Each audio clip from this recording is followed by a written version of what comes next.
Lumipas sa mga taon,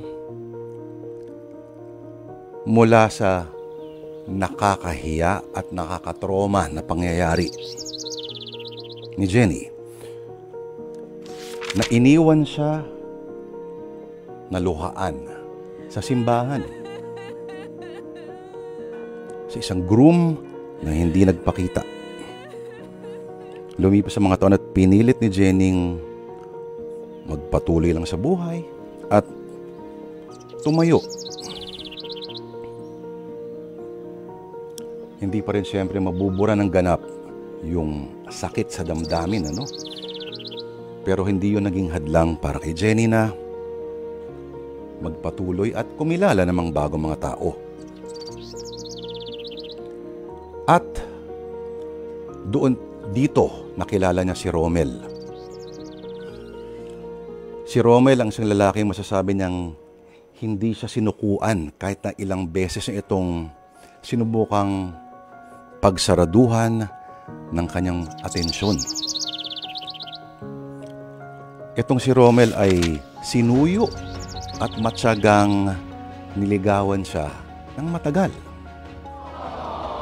Hanggang sa pinaramdam sa kanya nito na okay lang na muling magtiwala. Ang tiwala, mga kapatid, ay isang bagay na matagal niyang kinalimutan simula nung pangyayari sa simbahan. Itong si Romel ay sobrang maalahanin, sobrang maalaga, at sobrang maunawain. At lubos siyang pinagpapasalamat ang desisyon niya na buksan muli ang kanyang puso. Masasabi niyang ang mga katangiang ito ang talagang nagpapayag sa kanya na tawagin si Romel na bagong kasintahan. At masasabi niyang mahal niya talaga itong si Romel. Pero isang bagay lang talaga ang hindi niya kayang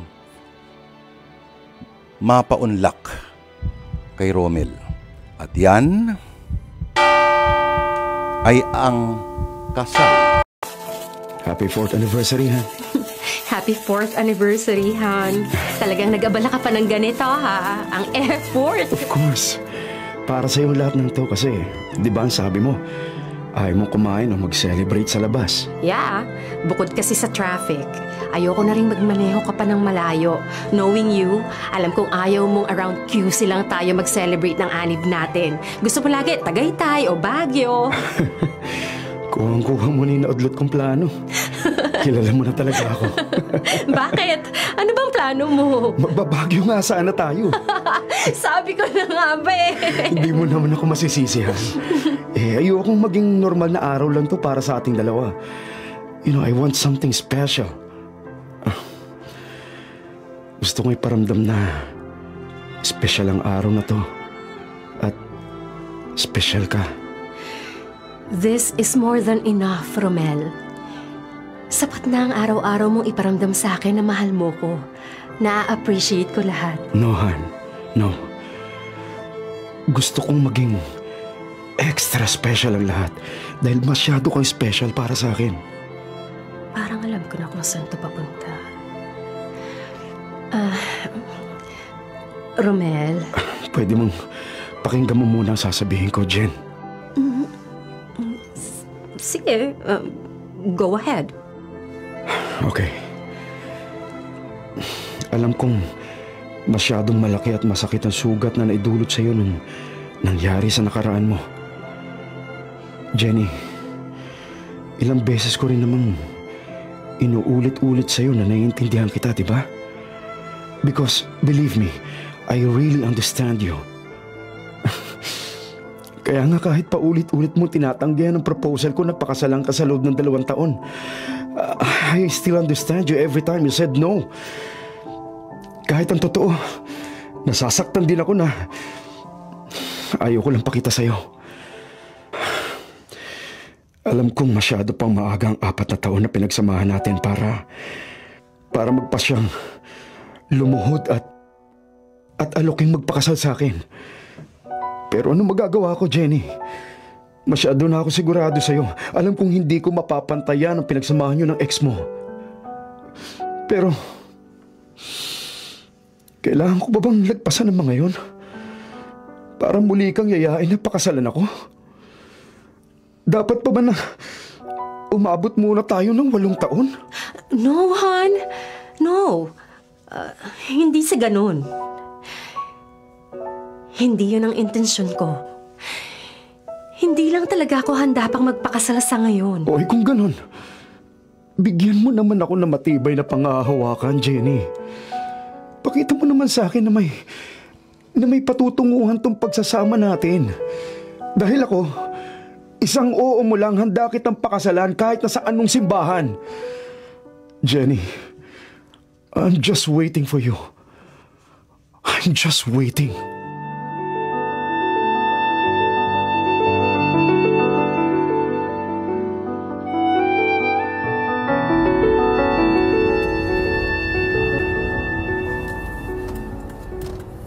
Nagigilty ako eh. Alam mo, ewan ko na talaga sa'yo ha, girl. Di na kita maintindihan. Hindi ko na rin maintindihan ang sarili ko, Donna. Umamin ka nga. Mahal mo ba talaga si Romel? Oo naman. I genuinely love him. Oh, yun naman pala eh. Kaya lang, alam mo yun, hindi talaga pareho yung relasyon ko kay Romel sa naging relasyon ko kay Matt. Magkaibang magkaiba. Ay nako, gaga ka talaga.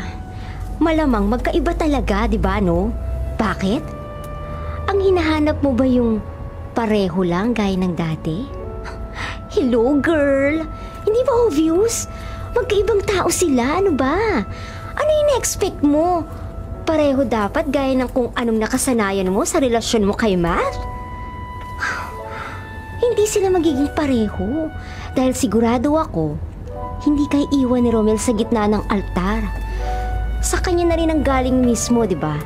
Na handa kanyang pakasalan sa kahit na anong simbahan. Oo mo na lang yung hinihintay niya. Gusto ko rin naman siyang pakasalan. Hindi lang talaga ako 100% na handa pa. Understandable naman yun dahil may trauma ka. Kaya lang, kailan ka ba magiging fully ready? Hindi ko pa rin masabi eh. Ay, nako, girl. Alam mo, ako ang manghihinayang kapag hindi pa kayo nagkatuluyan niyang si Romel. Isipin mo ha, tinaga ka niyang ligawan sa loob ng halos 1 taon. Kahit na ilang beses mo siyang tinanggihan. Hindi lang tiwala ang kinuha niya, pati na rin ang tiwala ni Tita Mirna at Tito Ramon. Gaano naging istrikto si Tito simula nung nangyari sa'yo? Hindi ba sobrang lala? Hindi ko nga in-expect na papayag pa siyang magpapasok ulit ng bagong lalaki sa buhay mo eh. Pero look, sobrang close na rin ni Romel sa parents mo. That means, nasa tamang tao ka na talaga, girl. Anyways, tama na nga itong seryosong pag-uusap natin. Nandito ka na sa dentist mo. Salamat sa pagpapasabay sa akin, ha? Naku, okay lang yun. On the way lang din naman ako sa studio eh. So, sinong susundo sa'yo later after your checkup? Si Romel ba? Hindi eh. Busy siya sa site ngayong araw. Magta-taxi na lang siguro ako pa uwi mamaya. Oh, sige, ingat ka ha. Oo. Thank you ulit, ha? Bye! Bye. Take care.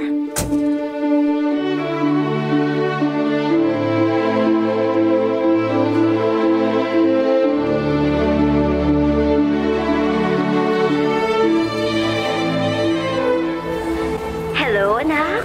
Hello, Ma. Napatawag po kayo. Uy, gusto kasing ipatanong ang papa mo kung dito ba kayo kakain ng dinner ni Romel. Magluluto raw siya ng kaldereta. Ma, hindi eh. Busy kasi si Romel ngayon sa site.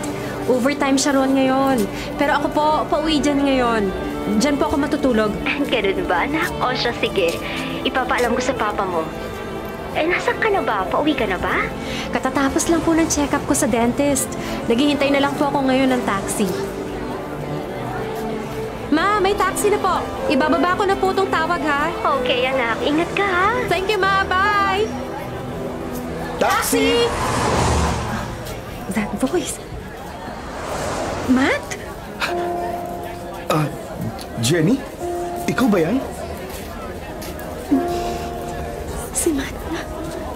Anong ginagawa niya rito? Jenny, ikaw pala. Taxi! Taxi! Jenny! Sandali. Can we talk? Wala tayong dapat pag-usapan. Taxi! Jenny!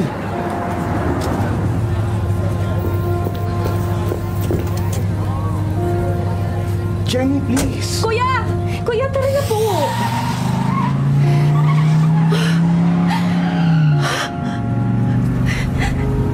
Bakit ko pa ba siya nakita? Of all the time, bakit ngayon pa? At gusto niya pang mag-usap kami? Ang kapal naman ng mukha niya. Ano yun? Ganon-ganon na lang? Ang tadhana nga naman, mapaglaro pero masakit at masamang magbiro. Ang dapat ay kasama niya noon na sakay ng bridal car. Abay kasabay niya palang mag-abang at kumuha ng taxi sa hindi inaasahang oras at lugar. Doon pa sila muling magtatagpo ng dating kasintahan na iniwan sa kanya ang napakalaking sugat sa damdamin.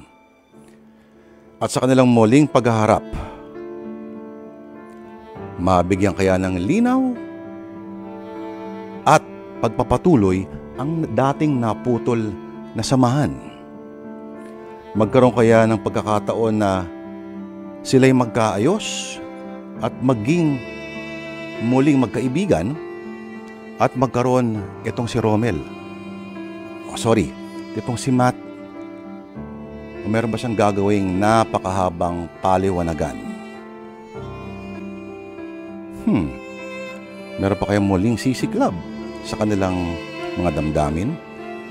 Kung oo, paano naman ang kasintahan niya ngayon na si Romel na walang pinakita sa kanya kundi kabaitan, pasensya, at tunay na pagmamahal?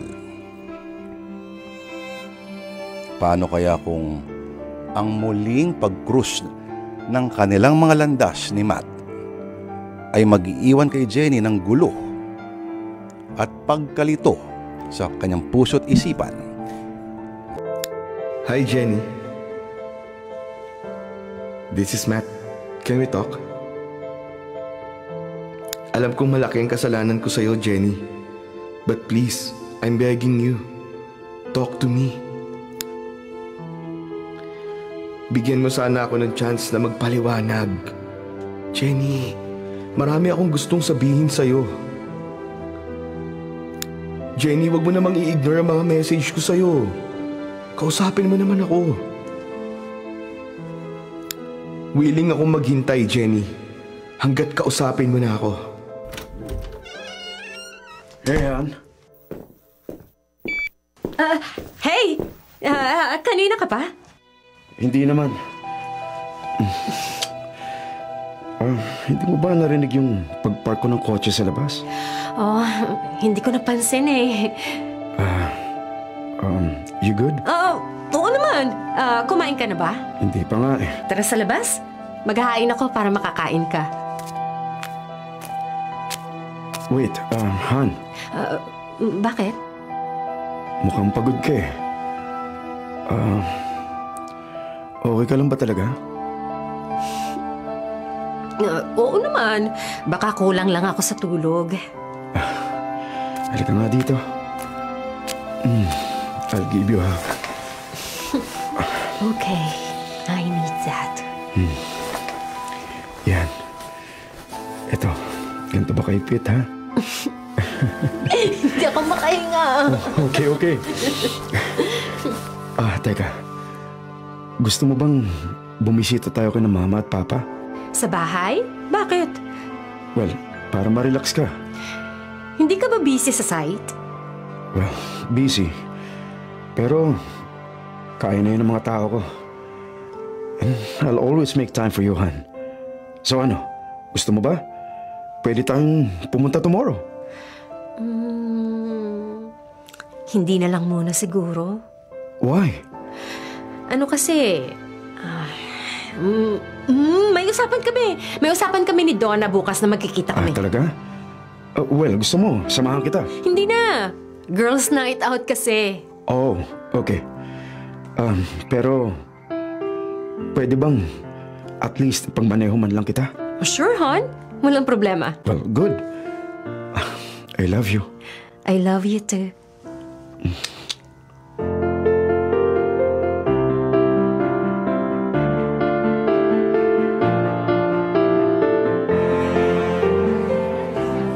My God! Halos 1 linggo na pala simula nung makita mo siya. Tapos ngayon mo lang sinabi sa akin? As if naman na may pakialam pa ako sa muling pagkikita namin mo. Ay, wow! Bakit? Hindi ba? Kung talagang wala kang pakialam, hindi mo na sana yung sinasabi sa akin ngayon, no? Sige nga. Oh, bakit nagbago yung isip mo? Kasi 1 linggo niya na akong kinukulit na makipagkita sa akin. Ayun. Oh, di lumabas din ang totoo. Na ano naman? Na kaya mo sinabi sa akin ay para tulungan kitang ma-justify yung decision mo kung makikipagkita ka ba o hindi. Oh, see? Tama ako? Ano ba sa tingin mo ang dapat kong gawin? Makikipagkita ba ako o hindi? Actually, hindi ko alam kung bakit mo masyado pinoproblema yung tungkol dyan, Jenny. Kung makikipagkita ka, di go. Para naman malaman mo rin ang kasagutan sa matagal ng katanungan dyan sa isip mo na bakit hindi siya sumipot sa kasal niyo, di ba? Hindi naman ganun kadali lang yun, Donna. Hindi ko nga alam kung kaya ko bang makipag-usap sa kanya. Baka maunahan ako ng emosyon ko at baka masampal ko lang siya. No? Di sampalin mo. Deserve naman niya yun eh. Tsaka tama ka. Hindi nga madali ang harapin siya. Lalo na kung alam mong may feelings ka pa rin sa kanya. Ano? Ano bang sinasabi mo? Ay, nako, Jenny. Matagal na kitang kilala, no? Alam ko naman na nagdadalawang isip ka lang na makapagkita kay Matt dahil natatakot ka na baka magulo ang puso mo. Na baka bigla na lang mabagong nararamdaman mo at pakalimutan mong relasyon mo kay Romel. Hindi mangyayari yun, Donna, no? 5 taon nang nakakalipas. Hindi na ganun kalaki ang pagmamahal ko sa kanya. Hindi na nga ganun. Kalaki. Pero aminin mo man na sa hindi, alam natin pareho na meron pa rin. Diba? I don't know. You know what, sis? Hindi mo naman kailangang magpaliwanag sa akin eh. Hindi mo naman kailangang, alam yun, aminin. Diba? Hindi mo na rin kailangang itanggi. Then, can you please give me some advice? At least. Kung ako yung masusunod, wala namang masama kung makipagkita ka sa kanya eh. Malay mo naman, kapag nakita mo siya, tsaka kapag narinig mo yung paliwanag niya, baka malinawan ka. Malinawan saan? I don't know. Malinawan na baka mahal mo pa rin siya. Baka may chance pa na magkabalikan kayong dalawa. One great love mo siya, di ba? Hindi malabo yun. No. Gaya ng sinabi ko, hindi mangyayari yun. I love Romel. Then, baka malinawan ka sa ibang bagay. Baka kasi paliwanag lang naman pala ni Matt ang kailangan mo para mabitawan mo na yung nakaraan yung dalawa. Nang sa ganun, makasagot ka na rin ng oo kapag muli kang niyaya ni Romel ng kasal.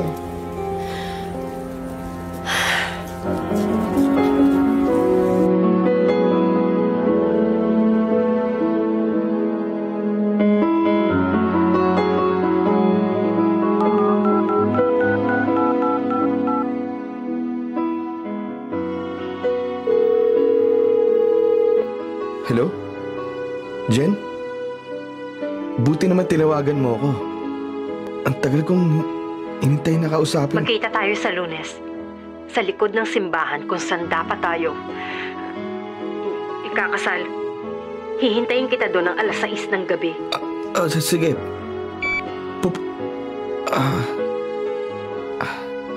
Binabahala niya. Ano kaya ang dahilan kung bakit sa lahat pa ng mapipiling lugar na pwede silang magkita at mag-usap ng masinsinan, ay doon pa sa lugar na ika nga scene of the crime.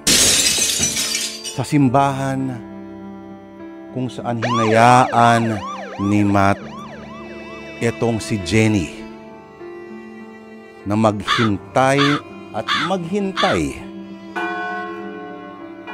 at umuwing luhaan. Mabuti pa si Sir Ryan Huego ay hindi ganyan. Si Ryan, hindi ka lang mahilig bang ampon ng segment. Ano kaya ang pag-uusapan nila at meron kayang muling mabubuhay na siklab sa kanilang mga damdamin? O tuluyan na bang kukunin ni Jenny ito na isang pagkakataon na iwasto ang dapat iwasto at isara ang dapat isara?